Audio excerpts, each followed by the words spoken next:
Where do you usually get those at? Where do you usually get those at? Have you ever had them before? Yeah, it is.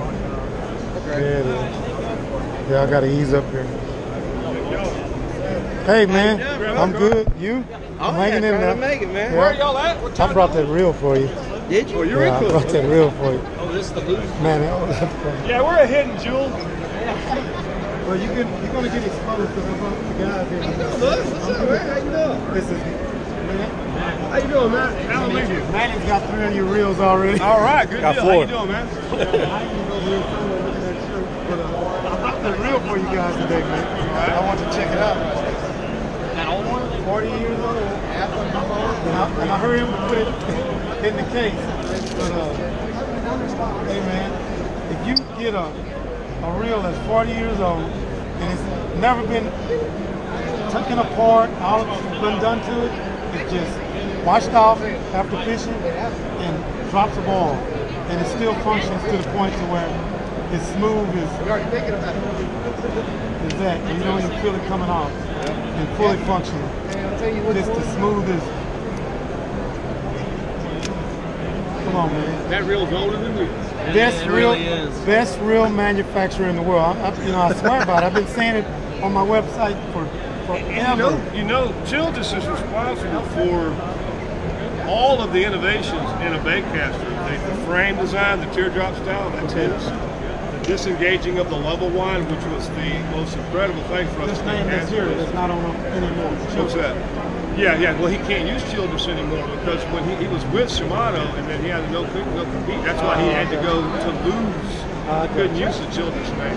But if you look back in the day, there's a lot of Shimano stuff with Childress' name on it. Well, tell me They this, partner. how did the Brownie?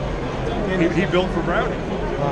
And see, but Childress, he built for Shimano, but he made it. I don't care who you are, what you think. My name's going on everything I do. So instead of a Childress influence, it was a Childress designed and built reel by Shimano. See that? So all of the He was a Shimano smart stuff man. that I got, He was a smart man. it really stemmed from this. And y'all know what made him the most money? He created that pistol grip. Remember the pistol grip for a spin cast? He created that. He sold that design. I guess that's one of the few things that he protected. He sold that design to everybody in the world. Man, a ton of money. He's a smart man. And then all he really did was sell his name and technology because he's not nothing to do with the company anymore. As a matter of fact, Deal Outdoors, who owns it now, they own Strike Peak. So we got the best owner we ever had right now. We got fishermen now. They're not just that's not money. Right. Well, we definitely. Come here. I want to come on over here. Bring that reel with you. Man, Are you filming this? hold this. Yeah. Yeah, he's filming it. Yeah, I'll hold it. Okay. Hey, I won't get in your way, Manny. You're right. You're good. Dedication to the Oh, one of my old originals. Look at this baby. I've been screaming this to the top of my lungs, man. That this God, I is the remember best real manufacturer in the world. I remember this. That's made by Ryobi. I've never did anything but wash it Yeah, and oil it. I've yeah. never had to take it apart. Yeah. And it's still as smooth as the day. Fully functional. I still catch big monster crappie with it because, it was a freshwater deal when I first got into Browning. But, hey man, I've got, that guy's bought so many of them. I pushed that new one that came out, which is that TLL1SH, that Team Light. So light in your hand, carbon fiber.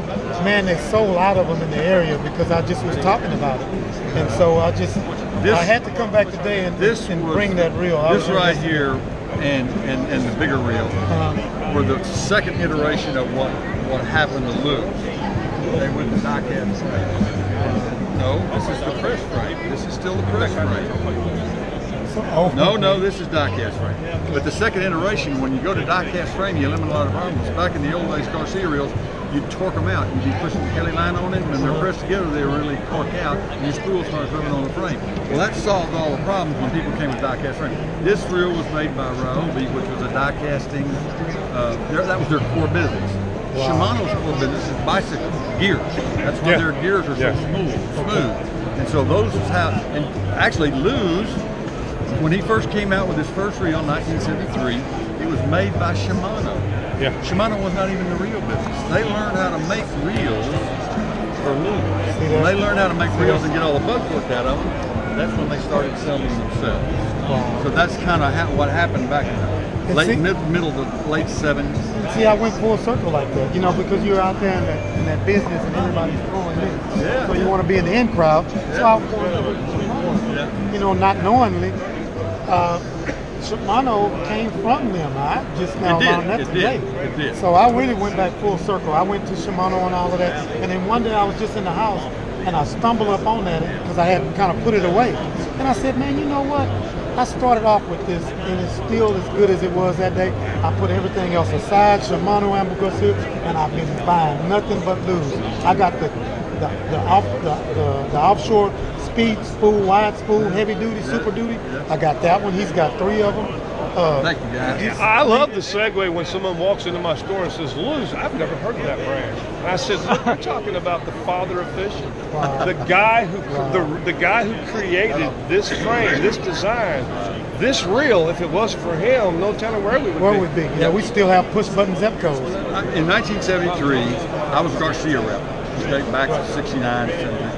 I was working a promotion in Tyler, Texas, and I'd heard about a reel, new reel, and they had them there at that store, and the rep for this company was there, and he came in, and I said, oh, look at that reel, because what Luz did when he had his reel made, he broke 3 paradigms in the fishing reel. Number 1, knobs don't have to be round. All the knobs are round. He said, no, they don't have to be round. Number 2, reels don't have to be round. They can be gear rod. Wow, that really feels good in your hand. Number 3, both sides don't have to look the same, shiny and dull. Wow, this feels real good in your hand. That's the things that Lou did, and the reason they were so successful is because Lou was a hardcore fisherman. He was a hardcore fisherman. See, that's the key, what you just said. He's a fisherman. Yeah. And then the disengaged level one, he created that. That, if it wasn't for that, we wouldn't be hitting 65-yard casts. See there? And Not with the tail. And that's the key. That's what's going on with me. These guys go out with me, and they know if I tell them something, it works. Yeah. It's true. It's true. I told them about a stick bait, which is a saltwater bait, out fishing the causeway for trout. And some of the guys were looking at me like, oh, that's a freshwater bait. I said, okay, it's a freshwater bait until you see me pulling 6 and 8 pound trout out in front of you because I got a stick bait. This guy over here, he owns these huge train lights. He's a big nighttime trout fisherman, okay? And his secret is, you know the spec rig, tandem rig? Right. He'll take tiny crappie beetle speeders, rig them tandem, and buddy, you will pick the big trout out of the lights. Jeez. Yeah. Smaller. That's what I was just telling you on those fall. Smaller at night is better. That Bugs presentation, the smaller bait sometimes, especially when they're finicky. Now you're looking at Bugs, and you've never seen like this. Bugs is a redfish killer. I know, For some reason, when that bait flumps, it pisses after that redfish off, and it'll attack that bait like a female bass and spawn will attack the water dog. I've never seen anything like it. I went and played with it. Yeah, I liked it. Bugs is an awesome bait. We're gonna pick them up. We don't sell tackle in my store, but because he's local, we'll bring local guys in because he's local. We're gonna pick them up. As another brand to sell. He said, would you rather have Shakespeare or would you rather have Browning? With it comes Luz. I said, the first thing I asked, I said, all right, Jim, do you want another line that does the same thing as Zepco does, the same distribution channel, And he said, I said, do you want a dealer or more distribution? Oh, back up? Same distribution, just more stuff. He said, no, I want a dealer. I said, you have no choice. You take Browning with Luz. And so I opened my mouth. He made me manage that line for about 2 years. And the first thing that I did was the thumb bar and then made a saltwater. Yeah. Die catch. And we didn't have it for 3 years when Johnny Morris got. But anyway, yeah, that's I fished with so many of those, so many hours on those, I couldn't believe it. I haven't seen one of those in years. I keep those small little. Man, and it just blew me away because I saw all of this Browning, Childress, and that's what I was saying when I was making the videos. I was saying, okay, lose Browning, lose Childress, because that's what was on here. But when I started buying a newer product, there was only Luz on there, and I was wondering where did all that go, When Lou got got killed or died. When Lou died, his son took it. They tried to keep it going, but they didn't have the capacity, so they took it to Browning and sold it to Browning. Browning, right. And that was like a hunting deal because it had like these. Yeah, that's a antlers rifle on it. manufacturer. Yeah. And I was like, man, Which is a good mix because they're used to making precision metal work too. Dealer calls. Yeah. They make dealer calls versus distributor calls. That's what anybody that has Lou's wants is to sell a lot of dealers. Right. Right. Not It's all about it's all about the dealer, not the distributor. That's right. Well, I sent Well, you a couple distributors of don't know videos. anything about the reels. They just know what they cost. Yeah. The dealers build the line.